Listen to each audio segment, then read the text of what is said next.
Hello and welcome back to Mr. Power Teaches Algebra. Last time we met, we talked about what an exponential function is, this guy here, and we talked about the properties therein with these guys. Not only that, we looked at some basic graphs: 2 to the x, 1 half to the x, 5 to the x, all that fun stuff. But today, what I want to do, because it's obviously a different day, today what I want to do is take a look at e to the x. F of x equals e to the x. And I don't know, do we know?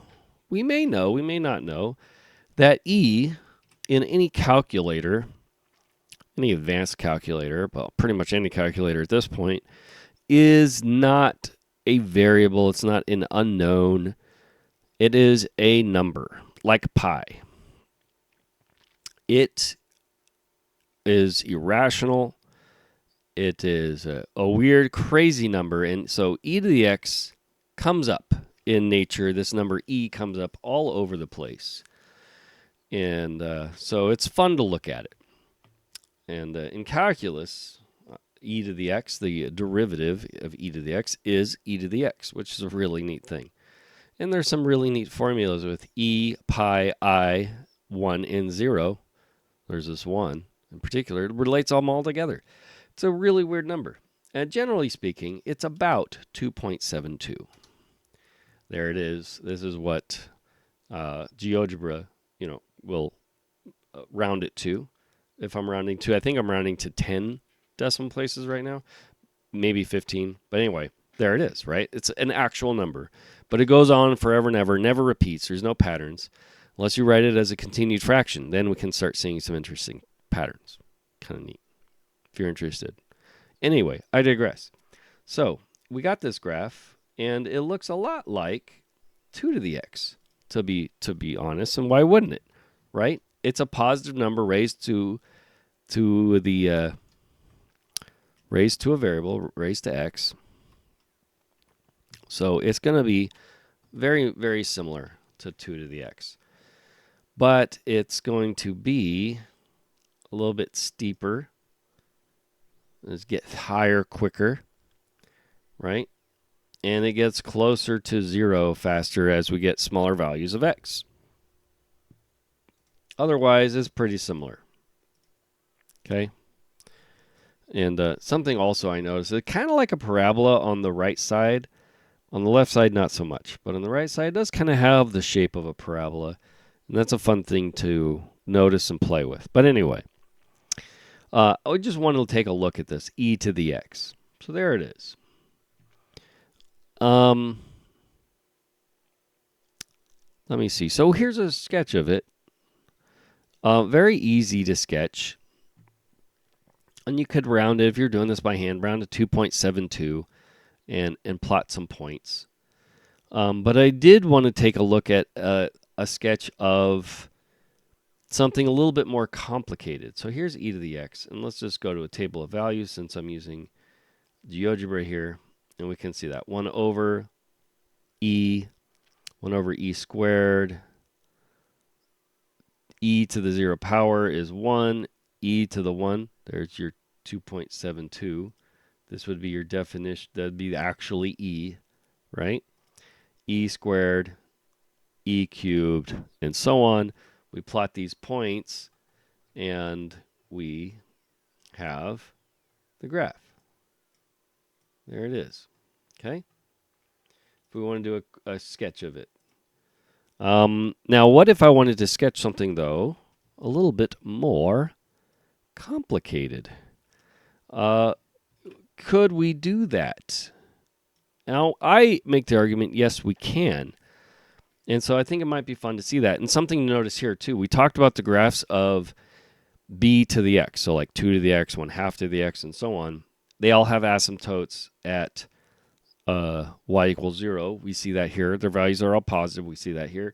They always go through 0, 1, true. And if the base is greater than 1, which e is greater than 1, it's 2.72 around, then it gets bigger as we go larger in our x values. We go left to right, our values for y get larger for our function. So all that is holding true. But what if I wanted to graph something right here? 5e to the 1 minus x minus 4. What if I wanted to graph something like that and I wanted to sketch it? We could just plug in values for 1 and 2 and 3 and 4 for x. You know, we can make a table of values again. It'd be no big deal. And we could do that. We could even use GeoGebra. And actually, I meant to do that earlier in here, right? If I say have g of x equals 2 to the x, we can do, and we've seen that before, g of 2, g of 3, g of 4. I mean, most graphing calculators will do this, even handheld ones. G of negative 2, right? We can do that, and we can find these values for our table that way pretty quickly and easily. You can do that with e. You can go e squared. What?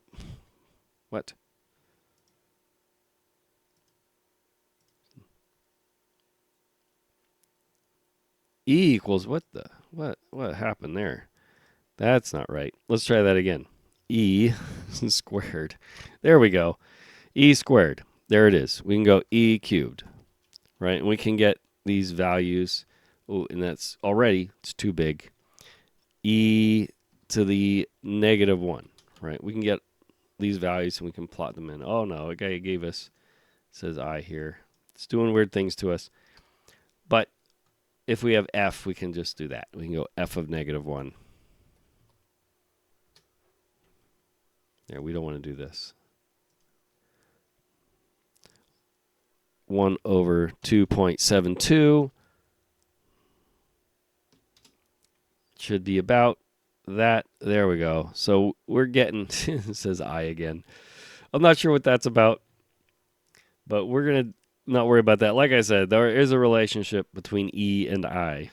So we're not worried about that. Okay. But anyway, the point is we can use a calculator to find these values and make a quick plot a few points, draw a curve through it, and it's going to look like an exponential function.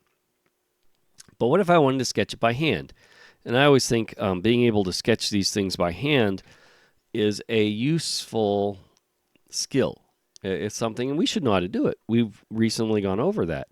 So if this is my g of x is 5 times e to the 1 minus x minus 4, we could do that. Now, what we got to remember is this is really just manipulating our e to the x, our basic exponential function, which is not that far off from 2 to the x, which, as I said, it's kind of our parent function. So this is very similar. So can I get an e to the x out of this? That would be really handy. That'd be nice. I could write this as 5 times e to the negative x. That's the same thing. That'll give me 1 minus x if I multiply these, because what happens when you multiply? You add the exponent. So there you go. Then I have minus 4. So I think that should do the trick. So really, I have 5e times my function e to the negative x minus 4. So e to the negative x looks like this, right? Instead of e to the x, where it goes like this, it's going to go like this. There's my e to the negative x. But then I got the minus 4 in here. So what's that going to do? That's going to move it down 4 units down. So really what this guy is going to look like, I imagine, and we'll test it with the graphing calculator, is something like this. We have, let's say, here's my y equals 4. Instead of y equals 0, my asymptote's getting moved down 4 units. And my graph is going to look like this, kind of. It's going up this way. There's my graph. This point here is going to be 0, -3. Right? Instead of 0, 1, it got moved down 4. So I have this 0, -3. This is my basic shape. I need to find a couple points to get the shape a little bit better, but this should be generally what it looks like, using what we already know about how to manipulate parent functions and do quick sketches. Let's take a look at it. Let's see if we can do this. So it is 5 times e to the 1 minus x.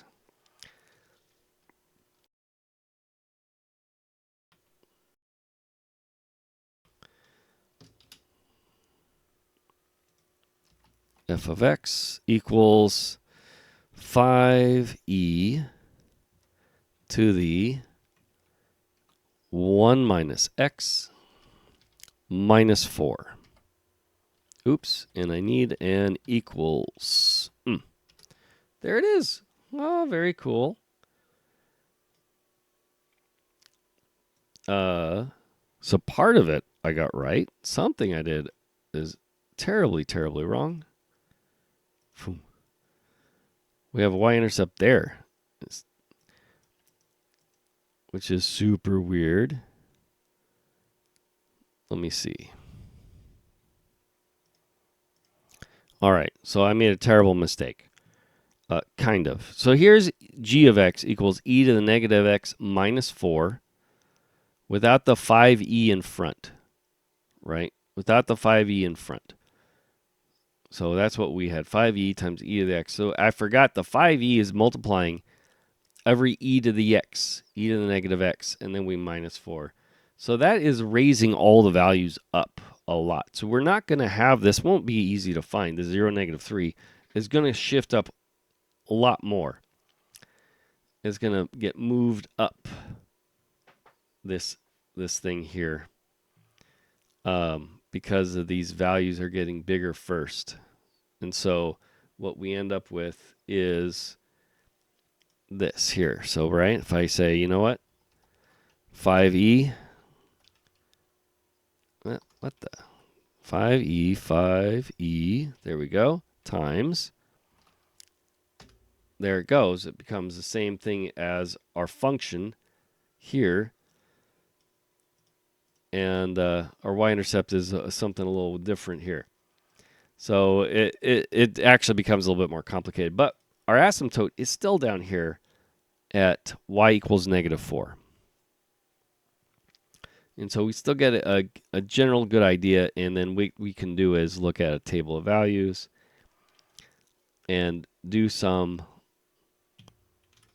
values on our own. We can type in some values so that we can see what we might be able to use. We got roots, of course. There's 1, 1. That's a really nice one. 1, 1. Oh, yeah. Why is that? That's because, so let's look at that one really quick, and that'll do it. G of 1, that gets us 0 in our exponent. That gets us that nice number. If before, when we're thinking about our properties of exponents, the reason why we always have the 0, 1 is because that's when we have 0 in our exponent. So when we're plotting these and we want to get a nice little sketch, that's an easy point, is figure out what's going to make that exponent 0. And in this case, it's 1. So what's the g of 1? It's going to be 5 times e to the 0 minus 4. That's 5 times e to the 0 is 1. So that's 5 minus 4. That's 1. So you can always find that point really easily. And so that is definitely what I would do if we're trying to get a quick sketch of these to find a nice point. So we messed up here. Not quite there yet, but it's good. It was a good investigation. It was nice to look at that and then use GeoGebra 2 to see, oh, where were our mistakes? So we learned a little bit from this. So I hope you found this very useful. We got to mess with 5e. We got to mess with e to the x and then a little bit of a manipulation, translations, on and other things on e to the x.